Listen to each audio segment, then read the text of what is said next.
welcomes you to the following presentation of the National Football League. With the beautiful Puget Sound just to our west, you get a look inside Lumen Field here in Seattle, Washington. Tonight we kick off Week 7 with a great Thursday night matchup here, as it'll be the Atlanta Falcons taking on the Seattle Seahawks. With Charles Davis, I'm Brandon Gordon. Charles, you look at this Seahawks team as they get ready here. They come in with some fresh legs as they got the week off last week thanks to the early season bye. And usually you hope your bye comes a little bit later in the year. But when you get a chance to get fresh legs back, you take that time and you run with it. Meanwhile, for the visiting Falcons, they were winners last time out, so they'll be looking, Charles, to make it 2 in a row. And what I enjoyed when I watched their game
Well, the Falcons defense ready to get things started, coming off their first win of the season a week ago.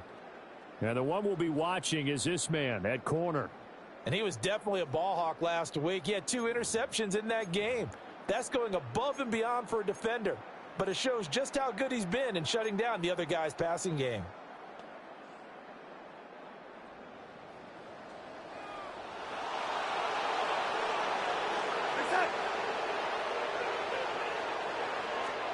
Darnold looking to start with a pass. Throw out Robbie Walker. Fighting through, and he's got space. And they're going to have this across midfield and inside the 45. A very solid gain of 27. That turned into a very well-orchestrated play right there. Going to work his way out of the backfield to the right. And after he looked it in, he found plenty of space to roam and picked up big yardage. You're outside. Here's Darnold. That is incomplete. Romeo Dobbs, his intended receiver. And that'll bring up second down. You talk about this Falcon defense. They were very strong last week in that win over Cleveland. In today's football, there aren't a lot of goals for defenses. But when you hold a team under 100 total yards of offense, yeah, that has to be a goal that was met. Big check mark for them in last week's game. And he's going to be down at the 35. Gain of 7. Charles, Thursday night game, I think a lot of teams probably say shrink the playbook somewhat. Is that correct? I think you're right about that because you just don't have the amount of time that you have in a normal week to put in a full playbook. So as you said, you shrink the playbook, pick out the plays that work best for you. You know what else you're looking for? Who are the freshest guys coming off the last game to play on a Thursday night? Guys have a little extra pep in their step. You go to them early and often. So they'll come up 1st and 10 now from the 33. In motion goes McLeod. Darnold.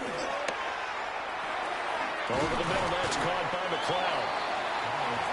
Short completion, just 4 yards. And that'll bring up second down. It's now 2nd and 6 at the 28-yard line.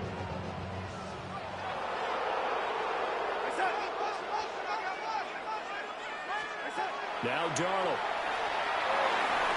And it's a short one here, complete to his tight end. It'll go as a gain of 4. And that's going to bring up 3rd and 2. Completion was given up, but that's why you play zone defense, so that you can have people around the ball when it's caught, and you don't give up much run after the catch. Back to throw, Darnold. Pressure applied, and he's going to be taken down. They sack him back at the 33-yard line. James Pierce coming in to drop him for a loss of 8, and it also brings up 4th. And the sack parade continues. Remember last week, they had an astounding 8 sacks, another one there on the opening drive. And they have the mentality of just attacking the quarterback in the pocket, no matter what. They're one of those teams that says, we play the run on our way back to the quarterback, and that philosophy works for them very well.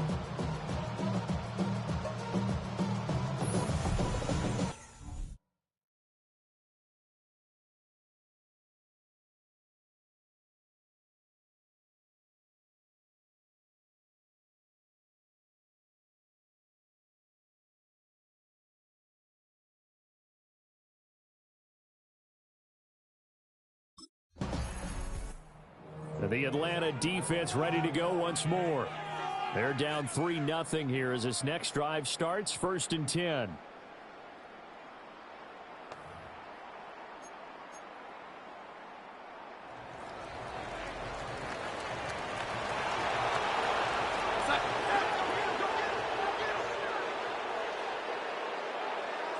Now it's Darnold. And that one drops down, incomplete. Good coverage there, forced the ball free, and it's 2nd down. 2nd and 10 at the 20-yard line.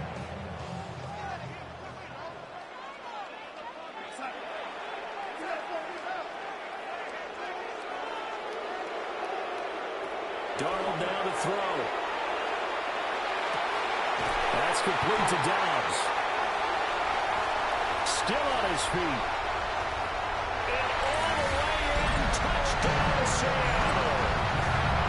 Romeo Dobbs, his third touchdown now on the year. And the Seahawks are able to strike quickly to add on to their lead. Partner, you know the real key is to stopping a good passing attack? Tell me.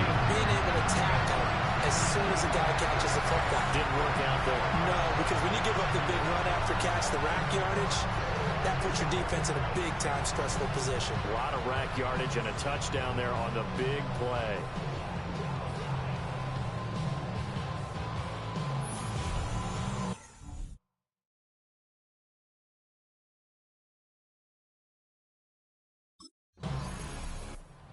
The Falcon defense set to go to work here. And they're down a couple of scores here early, so the focus certainly is going to be on not letting this deficit get any wider.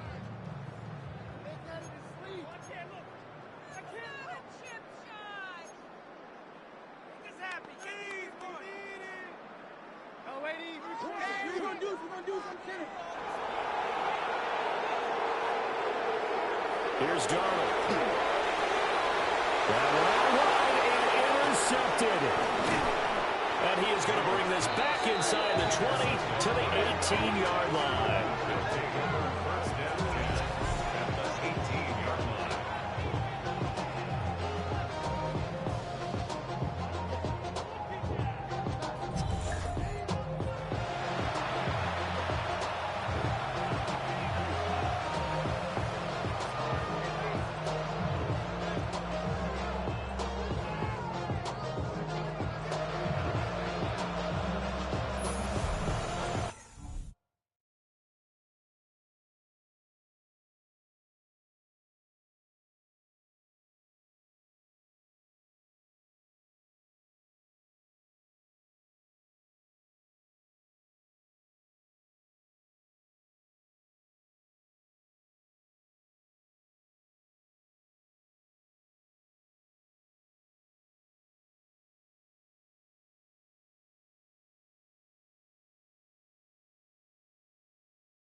The Atlanta defense ready to go once more.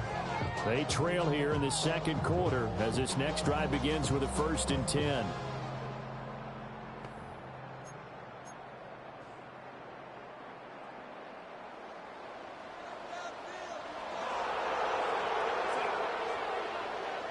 They'll bring the tight end in motion right. They go back to the air here after the INT on the last drive. And he takes us up to the 40-yard line before being corralled.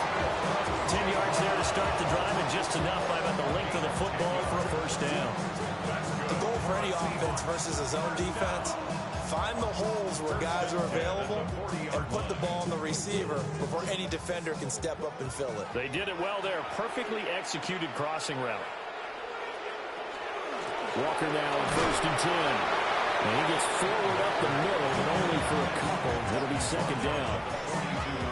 Certainly a nice job there by the defense rallying to the football and getting him on the ground, but I think the play gets made by the defensive front because if they can't get upfield, their job is to go ahead and get low, almost get into a ball sometimes, stack things up, and make it difficult for the runner to find a hole.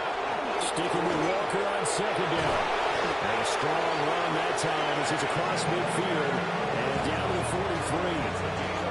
That one good for 14 and a Seahawk 1st. Give every member of that unit a ton of credit for ripping off such a big gain there because you don't get free for that many yards on a counter or misdirection without everybody selling the heck out of it. From Falcon territory now, here's 1st and 10 at the 43. They roll again with Walker. Yeah, pretty good burst right there as he'll take this down to the 33. 10 more there and another 1st down. They're making it look easy out there. Another 1st down. So far on this drive, let me do this little bit of math here. 4 plays, 3 1st downs. That's a pretty good recipe for success. So they'll come up 1st and 10 now from the 33.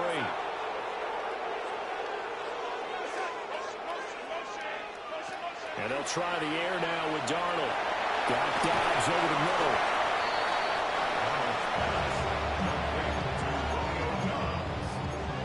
It's a gain of 9. Brings up 2nd and a yard at the 24-yard line. From the 24 now, here's 2nd down and a yard. Up the middle they run. It's Walker. And some determined running there as he'll pick his way down to the 12-yard line. 40 yards rushing for him now, and he's carried the ball just 5 times. Well, if they continue to run the football this strong, right up the middle, I don't know if they can wait till halftime to make adjustments. They better find a way to get it done series to series. I don't know if they need to sub some guys out, bring in extra people, maybe change what they're doing on the defensive side of the ball. But right now, and he is in for the Seattle touchdown.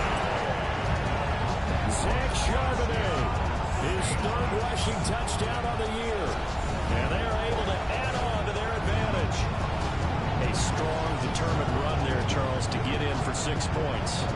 this is why it's such a team game, isn't it? And I know it sounds really generic and it sounds almost trite, but the blocks were made up front, offensive line, collective victory at the line of scrimmage and downfield. And how about the finish to the run all the way into the end zone?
The Falcon defense